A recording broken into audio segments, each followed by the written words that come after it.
waxaan ugu baaqayaa marka dhalinyarada da'yarta ah rag iyo dumar ka yihiinba waa kelimad aad iyo aad u weyn badan dembigan waa yar yahay ha u fiirin allaha aad caasisa weyninkiisa eeg si gooniya waxaan ugu baaqayaa waalidiinta dhalinyarada aabbayaalkood iyo hooyooyinkood ah ee guryaha jooga. Assalaamu calaykum waraxmatullaahi wabarakaatu. walaalahey soo dhawaada, allah ini barakeeyo.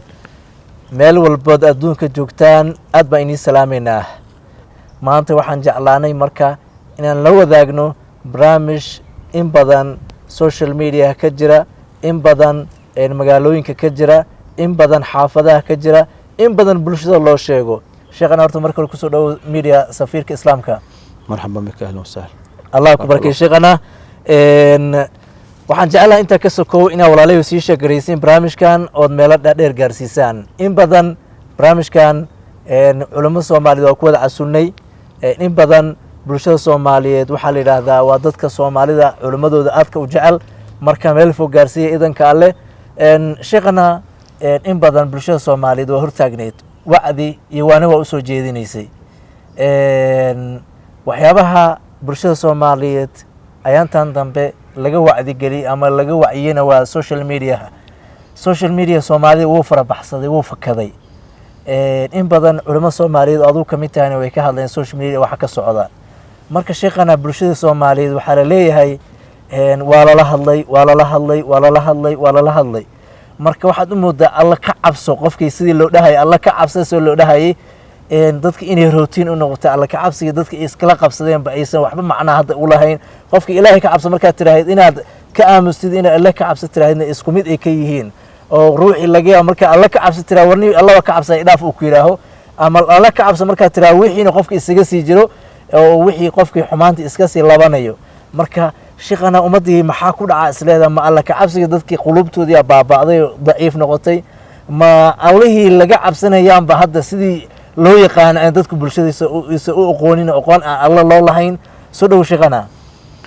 alxamdulilah wasalaatu wasalaamu calaa rasuulillaah wacalaa aalihi wasaxbihi ajmaciin. su-aashaasi waa su-aal runtii muhim ah. waxaa arkaysaa bulshadii fasaadkii iyo xumaantii ayaa sii badanaya.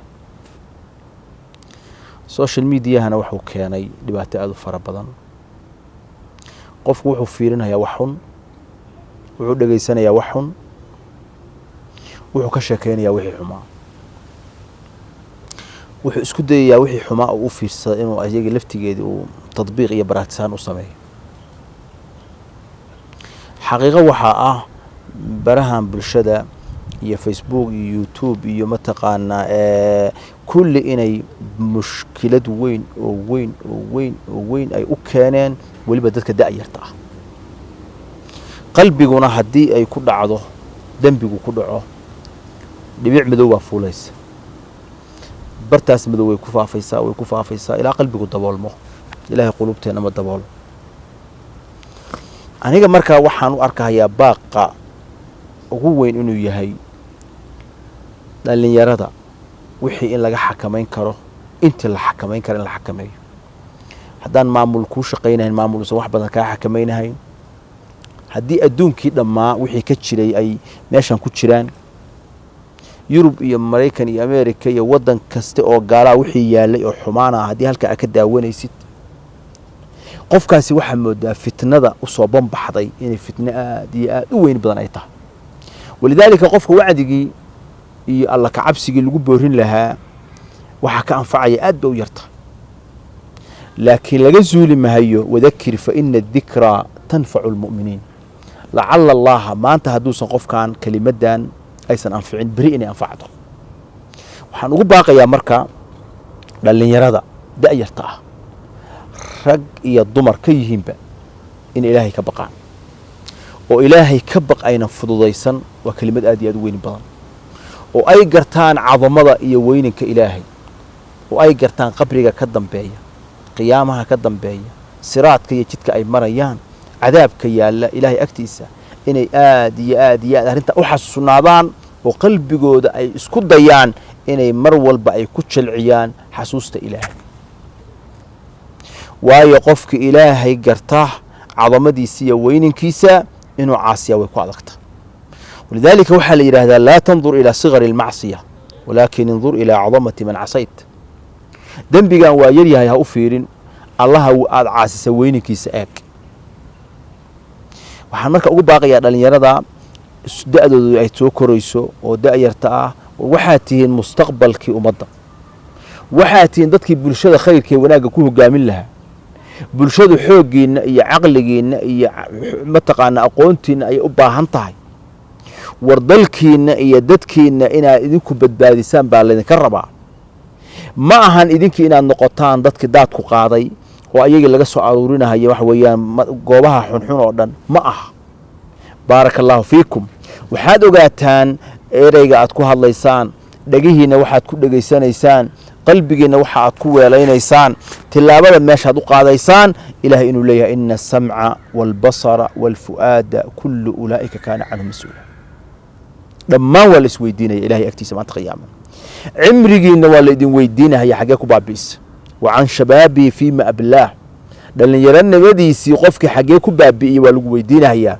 war caqligiinna iyo xooggiinna khayrka iyo wanaagga uga faa'iidaysta barnaamijkan social mediaha oo ummaddii baabi'iyey war iska xakameeya war wax walba ha fiirinina war wax walba ha furinina war wax walba ha ku ta'ahurinina war wakhtigiinna waxa khayrka ah oo wanaagga uga faa'iidaysta dhallinyaro badan baa ayagu saa ugu jira salaadihii ay dhaafayaan oo masaajidii laga adimahaya oo laga aqimahaya oo jamaacadii ay dhaafaysaa qur-aan aan akhrinahayn adkaar aan ka dhegaysanahayn habeen iyo maalin uu saa ugu jiro si gooniya waxaan ugu baaqayaa waalidiinta dhallinyarada aabbayaalkood iyo hooyooyinkood ah ee guryaha jooga ee dhalooyinka u soo dhigay ee mobiladan u gaday ee aan kontaroolahayn ee gabar iyo wiilbaba ay waxa weeyaan ay ku fasaadeen mas-uuliyadda idin saaran ilaahay hortiisa qiyaama waa laydin weydiinaya lidaalika nebigu wuxuu sal alay wasalam maa min cabdin yastarciihi allaahu raciyatan yamuutu yowma yamuutu wahuwa gaashun liraciyatihi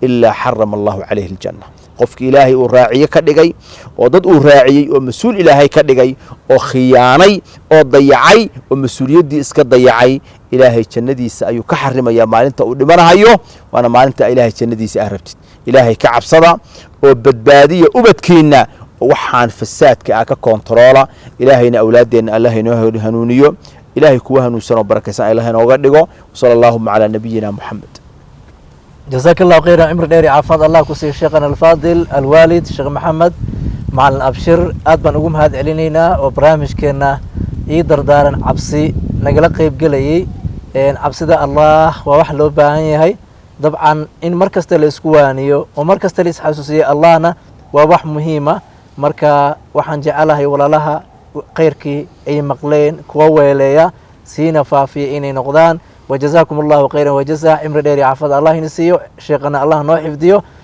كوا كفايستنا الله نقدقو السلام عليكم ورحمة الله وبركاته.